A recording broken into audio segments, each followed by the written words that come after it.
I'm Piper, and I'm from kidsinterviewbands.com. I'm here with the Dollyrots. Can you introduce yourselves? I'm Kelly. And I'm Lewis. I play guitar. I play bass and sing. What is your earliest music memory? My first concert was I got to go because my mom got the flu. And my mom and dad are from New Jersey. And so it was Billy Joel because they love Billy Joel. And so my dad came in and I was in my bedroom and he's like, Kelly, I got good news and bad news. He's like, Mom's really sick with the flu. He's like, but the good news is I have 2 tickets and I don't want to not go. So will you go to the concert with me? I was like 7 years old. And I was like, poor Mom. Okay. He's like, let me get dressed. And so he left the room and I started jumping on my bed and screaming around. I was so excited. so that's a pretty good one. But I think mine, like musical memory. Usually people are like, well, what was your first concert? Or what was your... But I think musical, it was like probably my grandma teaching me how to play Twinkle, Twinkle, Little Star on the piano, right? I must have been like, I want to say 3 or 4.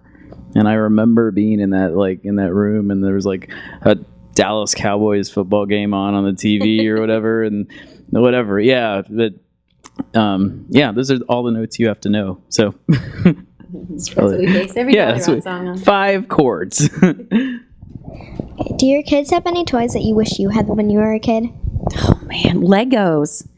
So, I mean, I was a girl a long, long time ago before all the gender neutrality toy stuff. And I never had Legos or blocks really, which is kind of crazy because I love them. So I sit and I play Legos with River all the time. All you had was like little like mops and like baking stuff. Yeah, dolls. I had so many dolls and stuffed animals and everything. And no fault of my parents. I mean, I didn't know any girls that had blocks either, but I love them. Yeah. And then like, what is it? Any toys they have. I mean like an iPad. Oh, yeah. You know, like he knows how to use that iPad. Obviously everyone says this, my kid can do it better than me. And it's totally true. He's 3, but he knows how to use it. And I mean, we try to keep him away from just random YouTube stuff because it's all those like silly like unboxing vids and like the YouTube whatever. For kids that was deleted. It's just the wrong. It's dopey commercials. That's what we call them. We call them dopey commercials. And so, but there's decent stuff on there. You just have to like. It's like with everything else now. Like there's just like tons of everything out there. You just have to find the right stuff. So we feel like the whole world's going to be screens someday anyway, so he might as well like have a little bit of time on it. Wally. Like and before we all go full Wally. Yeah. Can you tell me a story about asking somebody for an autograph? So we were at this show. So Joan Jett was playing in Southern California. It was like outside of LA, and it was this radio show for the local classic rock station. So there was like Eddie Money and like Joan Jett and whatever. So we were on. We've kept in touch with Joan like over the years or whatever. So you can explain our album. Where first we were on Blackheart Records, her label, for a while, and so Joan invited us out to the show, and we said, "Yeah, sure, we'll go. That sounds like fun. Like all these like B-52s the B-50. Yeah, it was really cool. So we go, and we're just kind of hanging around backstage, and all of a sudden it was like, oh my God, that's Billy Idol, right? And like. Being like little tiny kids in the 80s, it was like Billy Idol was like the coolest thing ever, right? He still is. I mean, he's still the coolest thing ever. So I was like, you got to go get a picture with him. You got to go, because like you geek out a little, right? Yeah. So Kelly. So I walked up to him and I was like, I'm embarrassed to ask, but I'll be so like regretful if I don't follow through with this. So I was like, can you please take a picture with me and like sign this? And he's like, oh yeah, sure, whatever. And he had like his girlfriend there or whatever, and she moved out of the picture. And Chris, our drummer at the time, had this new phone that took pictures. He didn't know how to use it, and he's fumbling, and Billy Idol, like, he's got his arm around me. He's and like Chris, like He couldn't figure out his camera phone, like his new phone that he had gotten like the day before, and you could see like whatever. Billy Idol is just not happy with this situation. He was smiling for about 10 seconds, and then you can just see him start to look frustrated. But the thing was, what we didn't know was Chris had it on video mode the whole time. Whole time. It's basically a video of Billy Idol getting disgusted with us and walking away. It was awesome. It felt so much better. It's like, yeah. When is the last time you laughed so hard that you couldn't breathe? Oh, probably last night. What happened last night? I have no idea. I don't know. It happens once a day on tour. I think last night it was either the Emma Stone SNL hot dog skit or the butt song we were doing. There was a song called the Butt Song.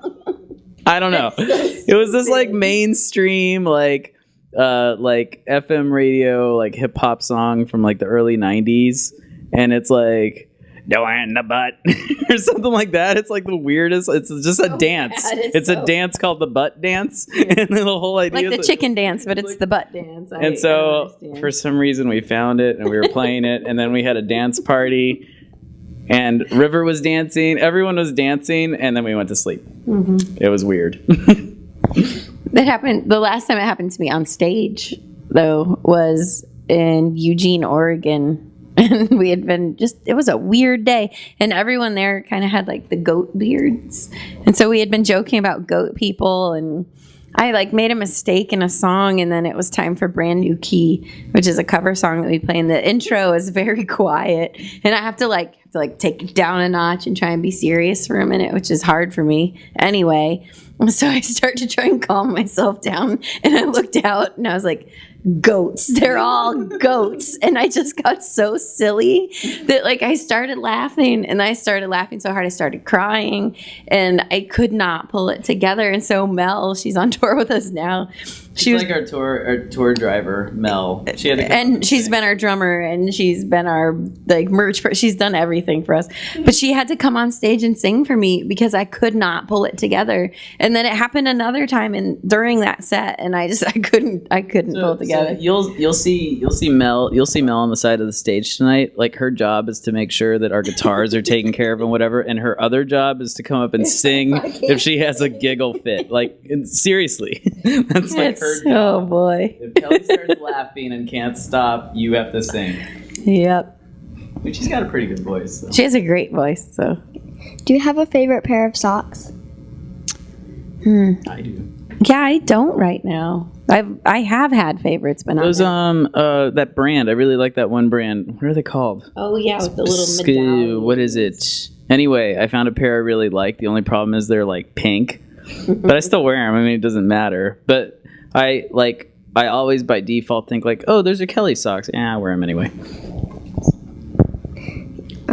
If you could be in a Disney movie, what movie and what role would you play? I want to be the Little Mermaid in real life. Yeah, Kelly's always had a fascination with mermaids. That's true. I don't know, a Disney movie. Oh gosh. I'll just go with the dude in the mermaid movie. You're gonna be my prince.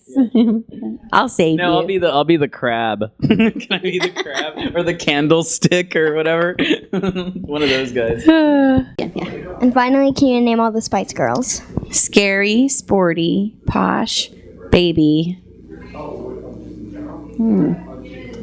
Ginger. Ah, yeah, we did it.